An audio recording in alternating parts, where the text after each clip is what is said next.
So we're here today to talk to you about twin flame signs and synchronicities. And we're going to go, and talk about what they mean and how to interpret them. Mm-hmm. Yeah, so what about twin flame signs and synchronicities? Yeah, well, we'll start with what are they? Mm-hmm. So a lot of people on, when they start their spiritual journey, when they start their twin flame ascension journey, they experience, they start seeing repeating numbers, or they'll start seeing a person's name showing up places, or they'll start seeing certain symbols like feathers, or the yin yang symbol, and it starts to feel, like the kind of thing where it's more than just a coincidence. It starts to feel like intentional, and it starts to feel confusing. Like, what is this? Why is it, why do I see this everywhere? I can't help but notice, Yeah, exactly. And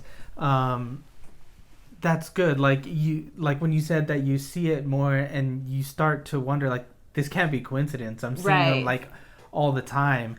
And the truth is like, because there's something inner that's happening there, and you also feel a difference about, these numbers that you look at if you like tune into that. But yeah, I've experienced it. You've experienced it. Yeah.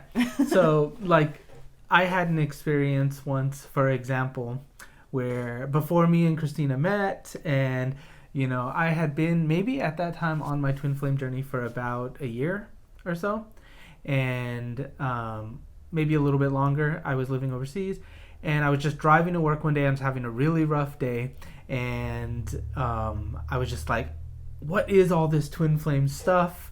Like, I was just learning about it. My whole world had been flipped upside down, and I was like, this can't be real. This can't be true. And sure enough, this car changes lanes right in front of me, and on the back of the car, like, the whole windshield has this like advertisement on it, and in big letters it just says believe, like that. And I like, it's something I couldn't deny, and I was like, this can't possibly be coincidence. So yeah, that's like a case where that's where I experienced it, and I continued through the years before we came together to see numbers and different types of signs. Yeah, so let's talk a little bit about what it means to see these signs. Yeah. So these signs essentially are, a message from source, from the universe. They're a message specifically for you. Yeah, so what does it mean to see these signs and synchronicities? Well, it's basically a communication with the universe. It's a communication with the divine. And it's really like, to me, how I interpret it is that I'm like in alignment, right? And so you begin to develop your own language with the universe, right? Like, you can, you can look them up. There are websites that'll have like explanations of what these things mean, what different number sequences mean, and you can use that as a touch point if you desire. But it's really about, it's like the very beginning of you beginning to develop a communication with the divine. Exactly. And that communication eventually develops into intuition. Right. Following your intuition inwardly.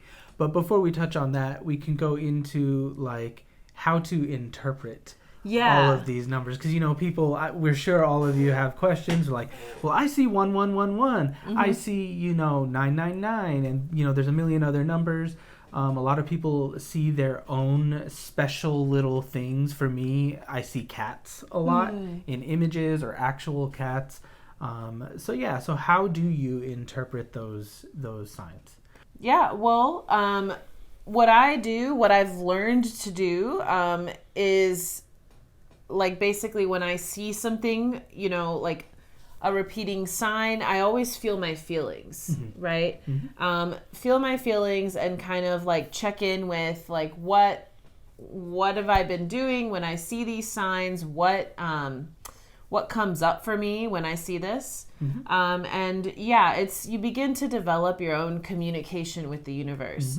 Mm-hmm. That's why, you know, finding like resources online that have them, it's useful as a touch point, but you start to kind of like understand what something means for yourself.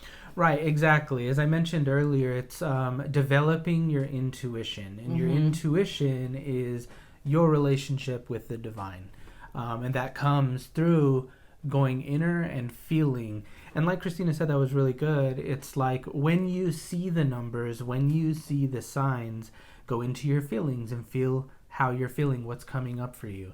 An example for me in my case is like when I see a number, sometimes I'll stop and I'll feel my feelings and I'll be like, what was I just thinking, right? Or what was I just doing before I saw this? Because you begin to notice, I'm sure a lot of you know, that you see the signs at very specific times, like they're perfectly timed.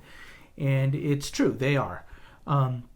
So if you go into your feelings at the moment that you see them and just really explore what's coming up for you, then these signs are usually related to exactly that. And it's safe to trust what's coming up in your heart. Mm-hmm. Yeah. Yeah. And so, you know, that leads me to like pitfalls that can happen, right? With respect to like these signs and with respect to seeing these external signs. Right. Yeah. Yeah. So, you know, one thing that a lot of people do, I did it for a long time, is where you begin to rely too much on the signs, and you can get into a sort of obsessive patterns, or beginning to like think that these signs like guide your whole life. These signs are meant to be, you know, they're meant to point you inward, and they're meant to point you again to your intuition, to something that you're learning, or something you're experiencing, or maybe an awareness you're receiving.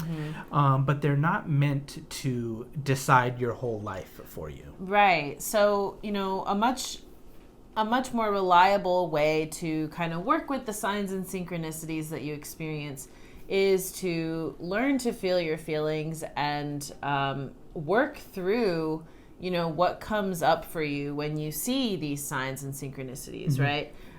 You know, something that we use to work through our feelings is the mirror exercise that's taught in the teachings of union. It's really about working through anything that comes up and coming to peace, and using the signs kind of like a touch point and not as like a source of external validation. Right. You know? Yeah, it's very easy to let your imagination run wild with signs and to let them, you know, inform your entire life. But that's not really the point of them. The point of them is to point you to your feelings, because the truth, the divine truth and divine awareness comes from within first, not the other way around. It doesn't come from outside in, it comes from inside out. Yeah. So, yeah, that feels good. Yeah, that feels complete to me. Yeah, it's really the biggest thing here is it's the very beginning. It's like when you start to see signs, it's like the very beginning, an initiation into a relationship with the divine. Yeah, exactly. Yeah. Exactly. Good. Does that feel complete to you? Yeah, it feels complete to me. Good. Well, we hope that you enjoyed this video this week. If you want more content like this, feel free to like and subscribe to our channel. Once again, me and Christina are ascension coaches. We do private ascension sessions, twin flame sessions, and private readings. If you're interested in learning more about your own union, feel free to check out the link in our description below at our website, oneconnectedlove.com. And as always, we'll see you next time. Take care.